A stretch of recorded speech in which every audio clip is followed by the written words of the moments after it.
तो जय हिंद साथियों। तो आज आपका फिर से स्वागत है द रॉयल लर्निंग क्लासेस में।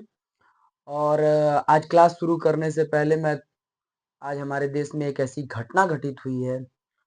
आज फिर कहा जाए तो 26 से 11 जैसे हमले हुए हैं हमारे देश पे। आज आज दिल्ली के लाल किले पे आज बम ब्लास्ट हुआ है। और देखा देखा जाए तो मुझे लगता है कि इसमें पाकिस्तान का ही हाथ हो सकता है। तो इस पर क्या कहना है आप लोग कमेंट करके ज़रूर बताएं। लेकिन जो भी ये घटना किया है और इस घटना की मैं बहुत कड़ी निंदा निंदा करता हूँ। तो आज इस घटना से ये पता चलता है कि हम सेफ नहीं हैं। हम सेफ नहीं हैं। अभी जल्द ही पहलगाम हुआ, उसके बाद ये दिल्ली में हो गया, और जो कि दिल्ली हमारी राजधानी है वहाँ हो जा रहा है। अगर इसमें पाकिस्तान का हाथ होता है तो कराची तक भारत को भी मारना चाहिए।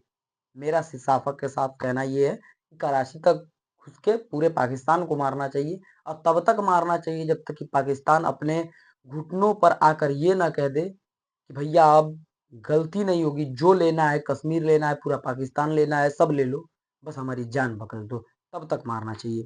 खैर, आज अब हम क्लास स्टार्ट करते हैं और आज पढ़ेंगे खिलजी डायनेस्टी।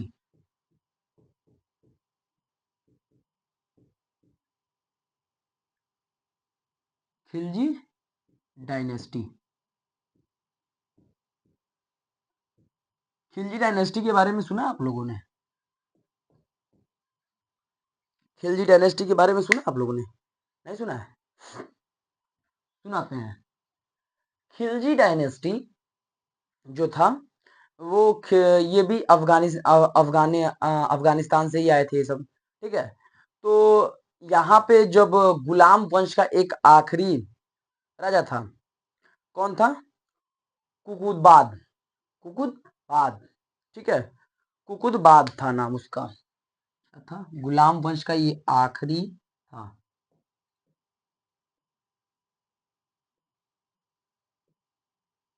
बाद कुकुदबाद।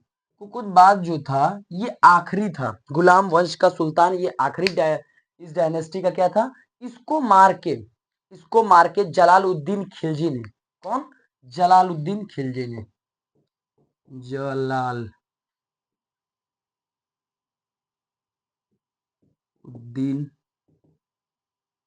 खिलजी। खिलजी ने खिलजी वंश की स्थापना की। कब? किसको मार के? इसको, कुकुदबाद को। कुकुदबाद महज एक 13 साल का, कहा जाता है कि 13 साल का बच्चा था। ठीक है। उसको मार के, और तब मैंने बताया था ना कि गुलाम डायनेस्टी, पिछली वीडियो में मैंने बताया था कि गुलाम डायनेस्टी धीरे धीरे कमजोर होना स्टार्ट हो गया। कमजोर होने के बाद इन्होंने क्या किया, 1290 में इस पे कब्जा कर लिया। किसने? इसने, जलालुद्दीन ने। 1290 1290 में 1290 में इन्होंने क्या किया, कब्जा कर लिया। और 1320 तक, कब तक साम्राज्य इनका चला? 1320 तक।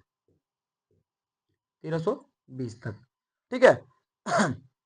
तो जब ये जलालुद्दीन इसका नाम पूरा रहता है जलालुद्दीन फिरोज खिलजी। इसका पूरा नाम क्या है? जलालुद्दीन फिरोज खिलजी। जलालुद्दीन फिरोज खिलजी रूल करना स्टार्ट कर देता है किस पे? दिल्ली पे। अभी देखो दिल्ली डायनेस्टी ही चल रही है। पांच पांच आएंगे, एक खत्म मैंने कर दिया है, दूसरे पे स्टार्ट किया, 3 और आएंगे जो दिल्ली पे राज करेंगे। कहाँ? दिल्ली। दिल्ली पे राज करते हैं। ठीक है। पांच पांच वंश। ठीक है, 5 डायनेस्टियां।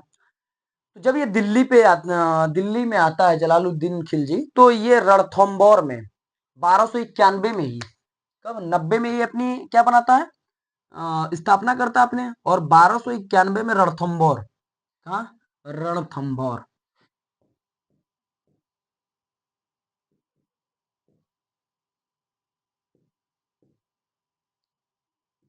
रणथंभौर। रणथंभौर में ये क्या करता है कि अटैक करता है किस पे? वहां के एक राजा होते हैं हमीर देव। हमीर देव चौहान। कौन? हमीर देव चौहान।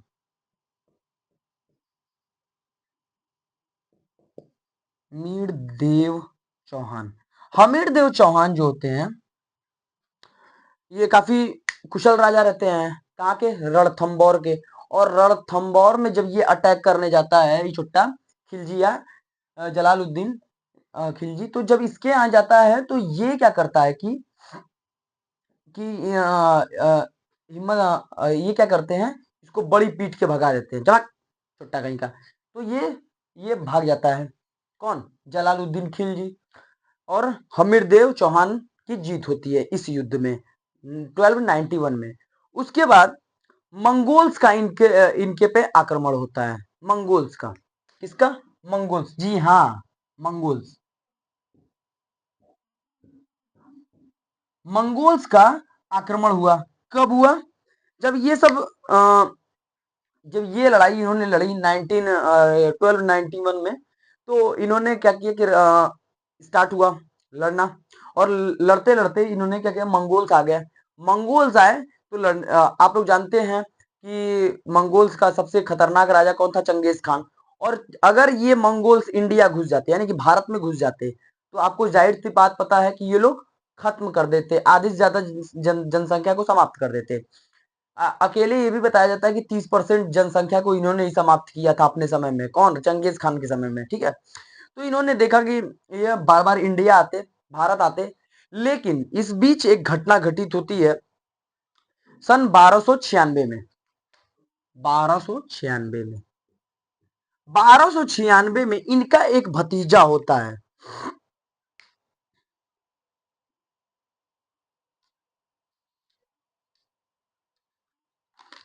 कहां पे? कि इनका जो इनका एक भतीजा होता है जिसका नाम है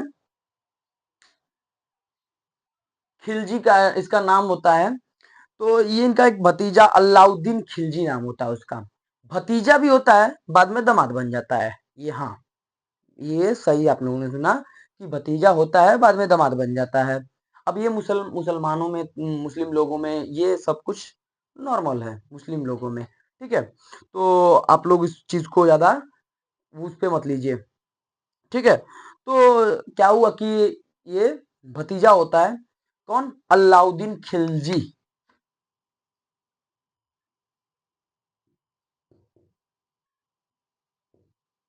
दिन खिलजी। अलाउद्दीन खिलजी बहुत ही क्रूर शासक के नाम से जाना जाता है। तो इनको कारा में बुलाता है। और क्यों बुलाता है?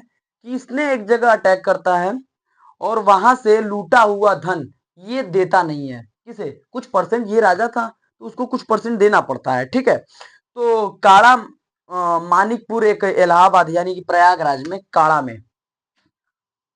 में इनको बुलाता है। आइए, अब आपको धन देते हैं।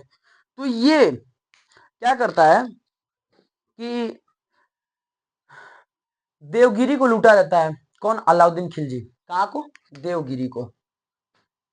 देवगिरी। देवगिरी को अलाउद्दीन खिलजी लूटता है। ठीक है। जब लूटता है तो ऐसा होता है कि देवगिरी को लड़ने के लिए, लड़ाने के लिए यही भेजते हैं। लेकिन जब कब अटैक करता है, कब नहीं करता है, कब उसको लूट कर चला आता है, ये सारी बातें इनको बाद में पता चलती हैं।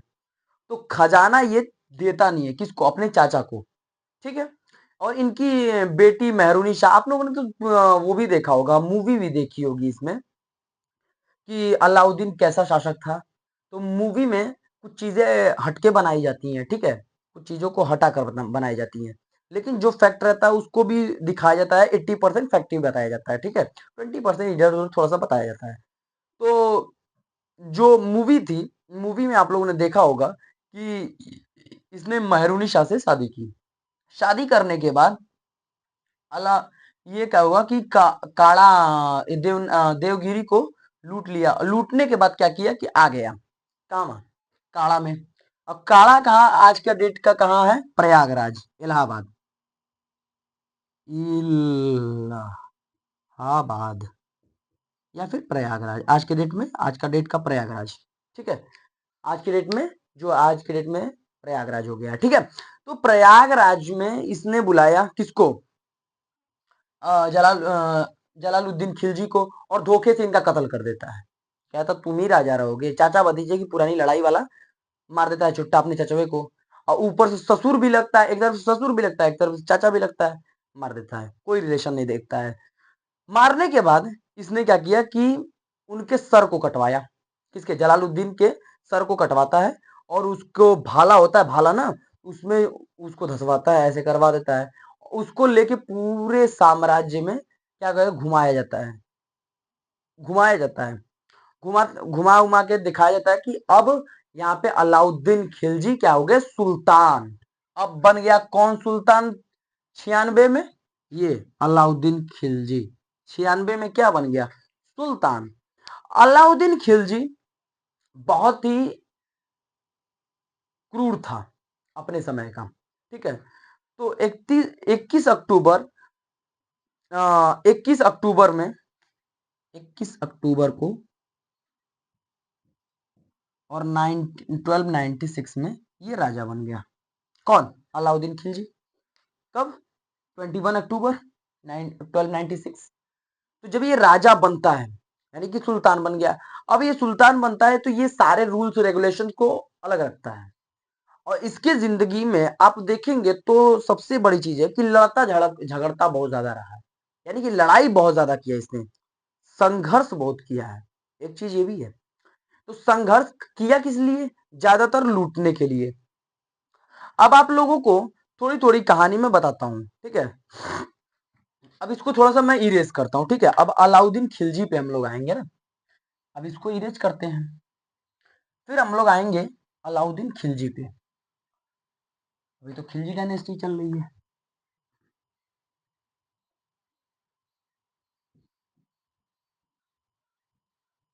अलाउद्दीन खिलजी बहुत ही क्रूर शासक था ये अपने समय का। आ, जब गुजरात में सबसे, फिर उस गुजरात में इसने 1299 में इसने हमला कर दिया, और कहा किया, सोमनाथ मंदिर पे, सोमनाथ मंदिर। सर इसको तो लूट लिया गया था, गजनवी ने लूट लिया था, हाँ लूट लिया था। फिर हमारे हिंदू राजा इसे बनवाते हैं, फिर ये क्या करता है, इसे ध्वस्त करा देता है। और तो और यहाँ की जो शिवलिंग होती है, ये बात सच्चाई है भाई, शिवलिंग को खंडित किया जाता है, हमारे शिवलिंग को, सोचो कितना गलत और घटिया किस्म का आदमी था ये, कि हमारे जो शिवलिंग है, चोट्टा हमारे शिवलिंग को, तो अरे चोट्टा तू तुझको धन ले जाना, धन लेके चला जाता, ठीक है। राजा लड़ाई करता हमारे शिवलिंग पे, हमारे आराध्य पे। और ये सब इसलिए करता है क्योंकि ये दिखाता है, बताता है, इसके भी समय में एक चीज रही है कि इसने तलवार के दम पे, ठीक, औरंगजेब वाली कहानी है, इसने भी तलवार के दम पे कन्वर्ट कराया हिंदू को, बुद्धिस्ट को, जैनिज्म को कन्वर्ट कराया इसने। इसने मुसलमान मतलब बनाना स्टार्ट किया, बनवाया कि आप मुसलमान बनोगे, ठीक है। इसके पहले दो बार जब जलालुद्दीन खिलजी था, तो दो बार मंगोल्स का आक्रमण होता है। तो अब देखो, एक बार जब आक्रमण होता है तो उसमें तो ये जीत जाता है, कौन जीत जाता है, जलालुद्दीन। दूसरी बार क्या होते हैं कि वहां की जनता को एक्सेप्ट कर लेते हैं, और वहां के जनता को, मंगोल्स को उठाकर ये नई दिल्ली में बसाते हैं, और नए मुसलमान की उपाधि देता है, कौन, जलालुद्दीन खिलजी। सोचो इसका चाचा, जो खिलजी डायनेस्टी को क्या किया था कि स्थापित किया था, ठीक है। अब ये देखो, इसने भी यही किया था कि ये क्या करता था, हिंदूज को क्या करता, कन्वर्ट करता था। और तो और जो भी औरतें, जो रानियां थी, जो भी मिलती थी, उनको भी ये क्या करता था, उनके साथ बहुत गलत व्यवहार करता था, उनको अपने हरम में शामिल कराता था, उनको दासी बना देता था। यही सारी चीजें अलाउद्दीन खिलजी करता था।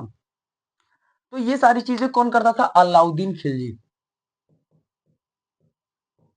अलाउद्दीन खिलजी। अब ये तो चोट्टा है तो हरामी, गुजरात पे इसने अटैक किया। चलो, गुजरात पे अटैक करके उसके बाद फिर जहां से ये इसके चाचा यानी कि इसके ससुर, हाँ हाँ दोनों बात है एक ही है, तो ससुर जी इसके जो जहां से इसके हार के आए थे, तो ये अपने ससुर जी का बदला लेने जाता है 1301 में। 1301 में ठीक 2 साल बाद लड़ाई करता है ये देखो, रणथंबोर में, उसी रणथंबोर में, रणथंबोर, ये रणथंबोर में जाता है और वहां के सबको मारता है, और मार के, और एक चीज और, इसका इसका एक गुजरात के समय जब ये अटैक करने गया था गुजरात में, तो इसी में इसको एक आदमी मिलता है और इसका गुलाम मिलता है, जिसका नाम होता है मलिक काफूर। नाम सुना होगा आप लोगों ने, मलिक, मलिक काफूर। ये एक हिंदू था, ये क्या था, हिंदू, लेकिन कहा जाता है कि मुसलमान बाद में कन्वर्ट किया। लेकिन एक बात और बताते हैं, ये था ना, न मेल था न फीमेल था, ये बीच वाला था, यानी कि हिजड़ा था। कौन, मलिक काफूर। लेकिन दिमाग का बहुत तेज था, दिमाग का बहुत तेज था, और आगे चल के जो ये अलाउद्दीन खिलजी है, अलाउद्दीन खिलजी, इसका सबसे प्रिय क्या बनता है, सेना नायक बनता है। ठीक है, सबसे सबसे ज्यादा अगर भरोसा मलिक कफूर किसी को करता था, तो इसी, अरे अलाउद्दीन किसी को करता था तो मलिक कफूर पे करता था। और मलिक कफूर देखा जाए तो ये रणथंभौर की लड़ाई में भी शामिल रहा, सिवाना की लड़ाई में भी शामिल रहा, सिवाना के सिवाना की लड़ाई में भी शामिल रहा।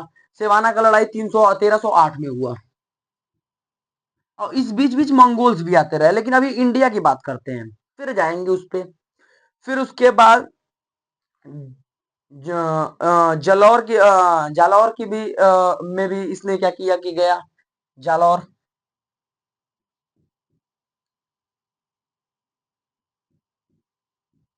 जालौर में भी ये जाता है, और जालौर को भी इसने गजब लूटा 1311 में। सोचो कितने कम कम समय में इसने कितने सारे युद्ध किए। फिर आता है मेन आप लोगों का, जिसपे आप लोगों की मूवी बनी है, चित्तौड़, चित्तौड़, जी हाँ पद्मावती, चित्तौड़। अब चित्तौड़ की लड़ाई क्यों होती है, उतनी कॉम्प्लिकेट, चित्तौड़ पे ये कई, इसके कॉन्सेप्ट कौन कौन से होते हैं, इसके कई सारे कॉन्सेप्ट, लेकिन ये इन दोनों के इन दोनों के पहले ही हुई थी, 1300 लगभग 3 में, हाँ 1303 में हुई थी। यानी कि तीन रणथंभौर को जीतने के बाद, यानी कि गुजरात, गुजरात गया, सोमनाथ मंदिर वगैरह लूटा, गुजरात को जीता, उसके बाद आता है रणथंभौर में तब तक इसको मालिक काफूर भी मिल जाता है। उसके बाद 1303 में देखो, इससे पहले ये चित्तौड़ में ये लड़ाई हुई, और आप लोगों की मूवी भी उसी पे बनी है, रानी पद्मावती पे। तो सारे लोगों का नाम तो आप लोगों को कैरेक्टर याद होगा, उसके बताने की उतनी आवश्यकता नहीं है। तो चित्तौड़ पे आखिर सारी चीजें आप लोग जानते हैं, पद्मावती काफी फेमस मूवी आप लोग देखे होंगे। तो आप लोगों को कुछ चीजें ऐसी है कि इसने क्यों चित्तौड़ पे हमला किया, देखा जाए तो ये रानी पद्मावती के लिए 80%, 20% इसलिए इसने किया कि वहां की सत्ता पर अगर कब्जा कर लेते चित्तौड़ पे, तो पूरे राजस्थान पे हमारा एक क्या हो जाएगा, अधिकार हो जाएगा। ये इसका कॉन्सेप्ट था। और इसने चित्तौड़ पे जब हमला किया, उससे पहले कब गया, कि आप लोग एक चीज और देखे होंगे इस मूवी में, जौहर, जौहर जो होता है, तो वो यहाँ नहीं हुआ। ये कब हुआ, रणथंभौर में, जब रणथंभौर का युद्ध होता है, तो बहुत भयावह युद्ध होता है। तो जब लोग सारे राजपूत मारे जाते हैं, तो इसने क्या किया कि अपने सारी रानियों ने अपने आप की इज्जत बचाने के लिए, सोचो हमारी हिंदू औरतें ये हैं, अपने आप की इज्जत और आबरू को बचाने के लिए क्या करती हैं, आग जलाकर कूद जाती हैं, भैया कूद जाती हैं, अपनी इज्जत और आबरू बचाने के लिए। ठीक है, और आजकल की लड़कियां वेस्टर्न कल्चर अपनाती हैं। ठीक है, तो ये दोनों उस समय और इस समय के भारतीय नारियों में थोड़ा फर्क आ गया है। थोड़ा थोड़ा, थोड़ा क्या कहा जाए, बहुत ज्यादा। ठीक है, तो अपनी इज्जत और आबरू बचाने के लिए सारी क्या करती हैं स्त्रियां, कूद जाती हैं। फिर उसके बाद जौहर कब हुआ सबसे बड़ा, चित्तौड़ में। चित्तौड़ में जब राजा लड़ने जाते हैं, ठीक है, तो राजा जब लड़ने जाते हैं तो कई बार ऐसा होता है कि इसने सारी चीजें आप लोगों ने देखी होगी, कैसे बंदी बनाया, बंदी बना कर लाता है, ठीक है, दिल्ली से फिर जाती हैं पद्मावती छुड़ा कर लाती हैं। फिर जब क्या होता है कि जब हमला होने लगता है और जब राजा बाहर निकल के लड़ाइयां लड़ने लगते हैं, तो उससे उसके बाद पद्मावती क्या करती हैं, जौहर कर लेती हैं, यानी कि कूद जाती हैं लगभग 20,000 औरतों के साथ। अब ऐसा नहीं कि सारी रानियां थी उसमें, जितने भी महल वहल के जितने भी औरतें थी, सेना नायकों की औरतें, दासियां, सारे लोग क्या करती हैं उसमें कूद जाती हैं, लगभग 20,000। मानना पड़ेगा यार, 20,000 औरतें इस चुट्टा के एगो एगो हवस के लिए, हवस पुजारी इसको कहो। हाँ, हवस पुजारी, सत्ता का लालची, हवस पुजारी, सब कह सकते हो, इसे कोई दोष नहीं है। अलाउद्दीन खिलजी को कह सकते हो आप सत्ता का पुजारी, धन का लालची, हवस का पुजारी, ये कहने में कोई दिक्कत नहीं है। उसके बाद मलिक का धीरे धीरे इसके यहाँ कई सारी मंगोल्स की लड़ाइयां हुई, लगभग 5। ये भी बहुत बड़ी बात है कि 5 लड़ाइयां होती हैं मंगोल्स के साथ। मंगोल्स का आक्रमण 1297 में एक बार होता है, 1297 में। और ये देखो कितना, कब कब लड़ा है, 1299 के बाद 1297 में यहाँ पे लड़ा, 1301 के पहले ही मंगोल से। फिर 98 में भी आते हैं ये रुकते नहीं है, मंगोल्स कभी रुकते नहीं है। मंगोल्स का सीधा कॉन्सेप्ट रहता था कि हमें जीतना है, लेकिन जीत नहीं पाते हैं ये, ठीक है, ये जीत नहीं पाते। उसके बाद 99 में भी आते हैं, उसके बाद 99 में आ जाते हैं, 97, 98, 99, 3 टाइम्स। उसके बाद 1303 में जब ये चित्तौड़ से जीत के भी हार के आता है, जीत भी गया किला, लेकिन जिस वजह से किया था उस वजह से हार जाता है, तो 1303 में मंगोल्स क्या करते हैं, फिर अटैक कर देते हैं। कब, 1303 में।